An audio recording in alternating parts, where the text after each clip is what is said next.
Ну, парламенттин күчү эркин микрофон менен дагы, сөз эркиндиги менен дагы ченелет да. Мисалы, Зайниддин Карпекович, сиз абдан эле ушу азыркы парламентти сындап жүрөсүз. Балким буга сиз азыркы мындан кийинки парламенттерге жакшылык каалаганыңыз үчүн, өнүгүү каалаганыңыз үчүн ошентип сындап атсаңыз керек.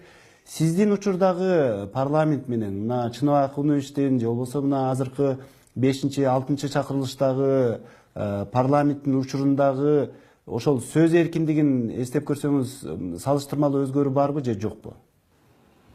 Эми парламенттин сапатын ойлосок, эң сапаттуу мынагу легендарный парламент болчу. Анан кийин сапаты төмөндөп кеткен. Жыл сайын, созыв сайын сапаты түшүп баратат. Ошону ойлонушубуз керек да. Анткени мурунку, например, парламенттин заседаниясын караганда өзүнчө бир маппет шоу болчу да, кызыктуу нерсе. Ал жерде кандай гана ораторлор сүйлөгөн жок. Адахам Адомаров сөйлөгөндө мен ыйлап жүрчүмүн. Түшүнбөсөм да эмнени сүйлөп атат.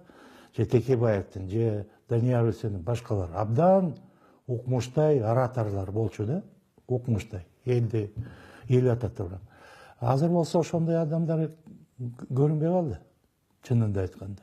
Аларга теңештирсе, салыштырса, алар жетпей жатат уровень, деңгээли. А мурунку биз сыймыктанып жүргөн саясатчылар көбүнчөсү кетип калды. Түшүнбөй туруп айтат. Бир кадрды өстүрүш үчүн америкалыктар санап койду, бир 40-тан баштап $100 миллион чейин керек. Бизде болсо кадр жок дейбиз.